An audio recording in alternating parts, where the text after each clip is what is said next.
The Dre Clark Comedy Invasion presents the No Apology Podcast. You are now rocking with the best.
Welcome to the Dre Clark Comedy Invasion presents the No Apology Podcast. This is episode 88, the Crazy Ace, baby.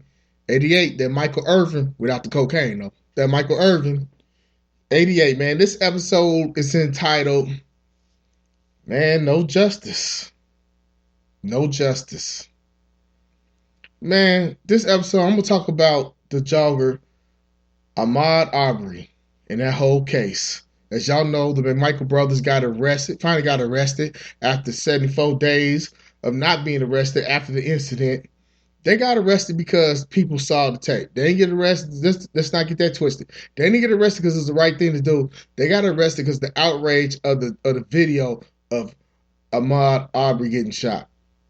I'm going to talk, that's the main topic. And to coincide with it, I got to talk about sellout of the decade, sellout of the century, Jason Fat Ass Whitlock. Man, listen, I cannot stand this dude. He is such a fucking sellout. He's not a black man, dude. He cannot be a black man. He is a real live Uncle Ruckus. If you don't know who Fox sports reporter Jason Whitlock is, man, look him up. I'm going to talk about his sellout ass today, man. He just said a lot of things to his career, just a fucking sellout. I think he believes he's a white guy. And he would have said some more because LeBron tweeted out some tweets about the Ahmaud Arbery situation. And he had something to say, man. So I'm going to talk about this sellout fat motherfucker. Man, I'm going to get this dude in the ring, man. I'm going to knock all the coon out this motherfucker. He's such a sellout, man. Like he makes me sick. He really makes me sick. As always, the No Apology Podcast is brought to you by Black Fist Malt Liquor. Brewed in the motherland, made for the brother man, not for the other man. Black Fist Malt Liquor. Throw your fist up. Also, the blackest malt liquor on earth. Also brought to you by Draco Products, the Dre Clark Booty Workout. Are you lacking in the back end? Does your pumps have no bump? Are you trying to turn your fatty cakes into fatty cakes? Well, have no fear. The Dre Clark Booty Workout is here. And as the model says, I can put an ass on any lass. Also brought to you by Bessie Mae Smith's Grandma School of Obedience. If your child got ADHD, we got a BELT for the ASS, Grandma School of Obedience. Gone with that mess. All that foolishness. Speaking of Grandma Bessie Mae has a new quarantine boot camp. She know a lot of you parents are getting tired of your kids. It's totally safe. She got masks and everything. And she got a new quarantine boot camp. You can send your kids there, and she'll teach them reading, writing, arithmetic. So let's go ahead and listen to the new commercial for Bessie Mae Smith, Bessie Mae's quarantine boot camp. We know that your kids are getting on your goddamn nerves during this lockdown of this COVID-19 pandemic. So, Bessie Mae Smith has developed a quarantine boot camp. Yes, quarantine boot camp. She will teach your kids reading, writing, arithmetic, and how to act. Bessie Mae Smith's quarantine boot camp. Sign your kids up now. Hi, this is Bessie Mae Smith, and I'm here with my quarantine boot camp. I will teach your kids how to read, how to write, and how to add. A lot of y'all don't know how to do your stuff. A lot of y'all had when y'all was kids. Y'all was dumber than a box of rocks. And now your kids are now seeing that mommy and daddy is dumb than a motherfucker. So bring them on down here to Bessie Mae's boot camps. We'll teach them arithmetic. Alright, little Charlie, what's 4 plus 4? 4 plus 4. 4 plus 4 is 25. God damn it, you little stupid motherfucker. God, sit your dumb ass down. All that mess, all that foolishness. You not do that goddamn TikTok. I'm gonna TikTok on your ass. See, we give them hard, tough love. But tough love is the only way to keep children is don't learn. Tough love is the only way children learn. So those kids are getting on your goddamn nerves. Bring them on down here to Bessie Mae Smith Quarantine Boot Camp, and I'll get them all the way together. Now, look, Keisha, won't you read this paragraph?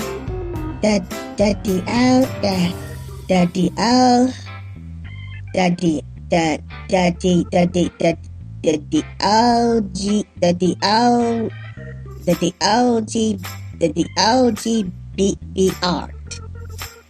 Bless your heart, baby. That's a good try, my Keisha. That's a good try. Bless your heart. Lord have mercy. It's my job to help your kids during the boot camp. And I will do my best to get your kids how to... Shut up, old lady. Get your ass over here. Beat your ass. Don't play that mess.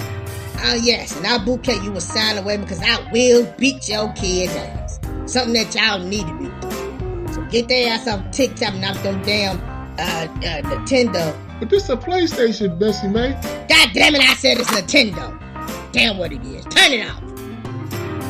But we will get your kids together. Send the Bessie Mae Smith Quarantine Boot Camp. And like I said, if your child got ADHD, we got a BELT for your ASS. Down with that mess. All that foolishness. Bessie Mae Smith's Quarantine Boot Camp. Sign your kid up. They will not. But she says, hard head, make a soft ass. Down with that mess. All that foolishness. Man, I told you, give it up. Bessie Mae Smith. Bessie Mae Smith's no joke, bro. She will get your kid right. She will get your kid right. So with that being said, let's start the show. We're gonna first talk about Jason Whitlock, man. Okay, that's why I did this podcast. Usually I wait a week, but I'm giving y'all 2 in 1 week because I had to talk about this sellout motherfucker in the Ahmaud Arbery situation. So Jason, LeBron James, which this is why I like. As a person, I like LeBron over Jordan because LeBron speaks out. You know what I'm saying? LeBron speaks out. And people always talking about Jordan's the GOAT. Jordan's the GOAT. Okay, basketball-wise, Jordan is probably the best basketball player ever. That killer instinct off the court. But far as taking their popularity and power from sports and affecting the world, I give it to LeBron, man. That's why you got to respect this dude. You know why you had to respect him? He grew up without his father. The boy the spotlight was on him since he was in high school, man. Understand this. The spotlight was on this man since he was in high school, and he hasn't gave them nothing to talk about, man. That's why he's a family man. I respect this dude. I love LeBron because he speaks out, man. And when you have that type of power, you see, not only on the court, like the main thing for me in that Jordan documentary I saw that let me know that as a person, Jordan ain't shit is when Scottie Pippen wasn't getting paid. You know why I say this? Because LeBron get his people paid. Hey, look, listen, LeBron got Tristan Thompson paid. He got him a big payday. So that's why I can he used his power to say, hey man, you need to pay my man. And Jordan didn't do that. And I see somebody post well, he ties his shoe up just like Jordan played basketball. He's a grown man. That's such the fucking wrong way to look at it. This man, Jordan had power. LeBron understands his power. That's why I like LeBron. He understands his power, man. Jordan's a selfish motherfucker. Selfish asshole type dude.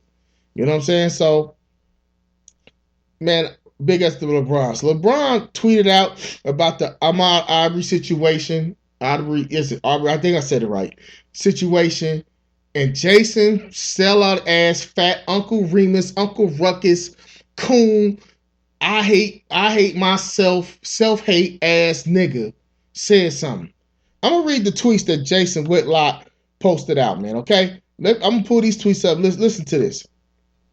This isn't helpful. It's Twitter trolling. It's using this man's tragedy to build a brand as more outspoken than Michael Jordan. There are all kinds of ways to draw attention to this tragedy. Suggesting that we are hunted every day, every time is just shit stirring. Jason Whitlock on Twitter. He did another Twitter. Kendra Perkins got into it with Kendra Perkins on Twitter too. Do you believe we are hunted every day, every time we step out? Question mark. It's ridiculous, unsophisticated, and hyperbole. That promotes fear and emotion. Fear is the enemy of common sense and enemy of rational behavior. LeBron's tweet doesn't promote justice. It promotes emotion. Emotion improves nothing. Then he had another tweet. Social media is a tool to keep all us wrapped up in our emotions, divided from each other, and removed from common sense and rational behavior. Ahmaud Arbery deserves justice. We keep looking to get justice from emotion. Doesn't work. Gets likes, follows, and retweets. And then he got a couple more. LeBron is the Pied Piper for a lot of athletes. If the goal is to promote justice for Ahmaud Arbery, LeBron's rhetoric doesn't promote justice. It promotes emotion and fear, the enemies of justice. We continue to promote emotion and fear, or we can seek justice. Then his last tweet. All about, question mark. No, clearly celebs organized to say something about the Ahmaud Arbery tragedy. I believe the over-the-top emotional hyperbole from LeBron is partially driven by brand building. Action rarely have a single motivation. The emotion and hyperbole doesn't deserve justice. Oh my God. Oh my God. This is what I got to say about this, man. Because this nigga does, he always talks shit about LeBron, though. This is what I got to say about this fat sellout motherfucker, man. Yes. Being a social media justice warrior does not do nothing. It don't get shit done. You got to get out there and you got to hit the ground. You got to do the groundwork. But what people did on social justice, they got together and they went to them hillbillies' house. They went to that hillbilly's house, man. Mr. Whitlock, what you got to understand is this, man. The boy speaks out. It ain't about brand building. But that's what social media is for. It's to get your reaction, to get your raw reaction, to get your feelings, to get your emotions.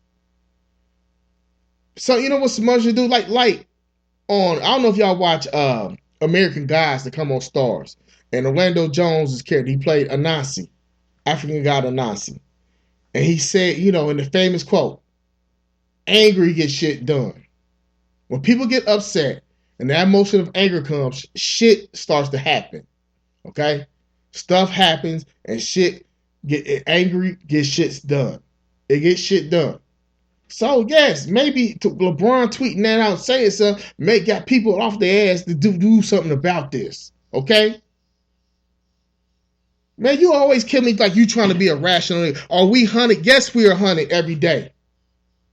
I know you live in your little comfortable world. I bet you this motherfucker married to a white woman. I don't even got to look. I don't even want to look it up. I just know he's married to a white woman because he feels like he feels like he's a white man.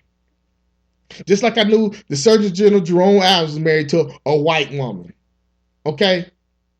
First of all, most of y'all married to white because you hate yourself. Okay? But look, man, you cannot. Look, man, black men are hunted every day. A simple traffic stop for me, it's going to be different than an average white man. Even though I have no record, a simple traffic stop for me, my anxiety is going off because you know why? I know people that got pulled over and they didn't make it home. Philando Castile, for one, didn't make it home. Simple traffic stop, didn't make it home. The brother in Oklahoma, man, car stopped on him. He's just trying to get him. He didn't make it home. So yes, we are hunted, man. We got to be if you don't understand that we are treated differently, man, you are living under the rock, and with your big ass, that's a big ass rock. I am so sick of you and your sellout ass views. They always, like I told you, they always find one sellout ass Negro to say what they want to say. And they use them like, look, he's black and he's saying it. I don't give a fuck. He's not black, man. That dude is a fucking sellout. He is not my brother. He's a fucking sellout, and I'm tired of him. I'm tired of all them sellouts on TV. All these sellout Negroes, man.